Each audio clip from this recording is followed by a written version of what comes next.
saben wayaling serwangi mripat iki ora bisa turu tansah kelingan sliramu wong ayu kang dadi pepujanku bingung rasane atiku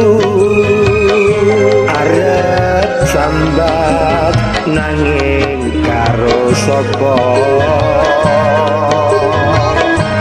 nyatane ora kuwowo rasane atiku sansaya nelongso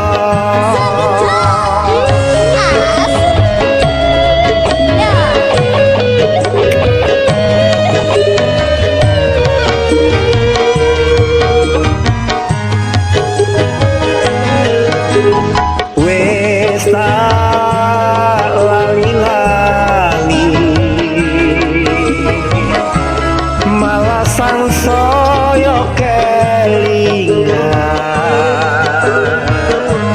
nganti tekan besok kapan gonku mendem ora bisa turu apa iki sing jenenge wong kang lagi ketaman asmara prasasat ora bisa lali esuk awan wengi tansah beta ati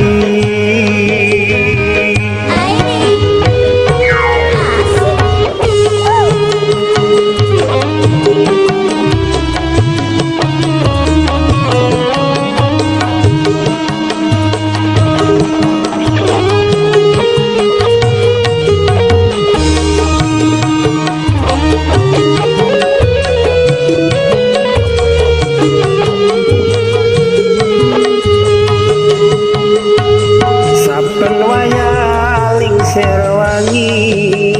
mripat iki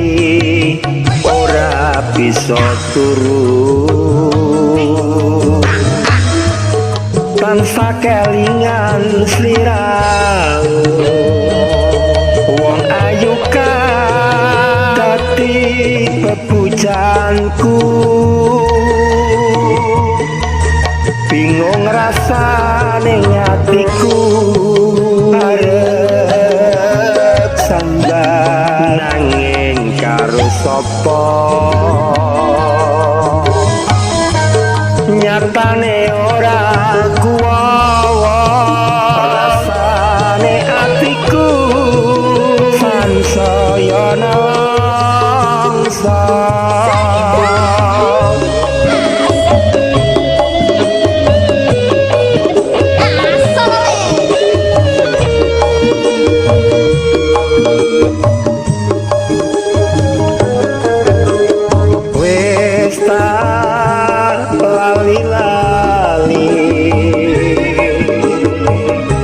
malah sansaya kelingan nganti tekan besok kapan gonku mendem ora bisa turu apa iki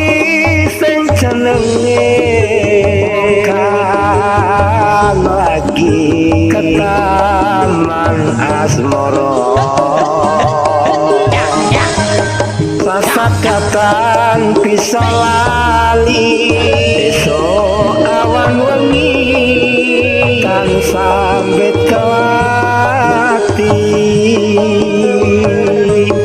sasakatan bisa lali esok awan wengi kan sambet kelati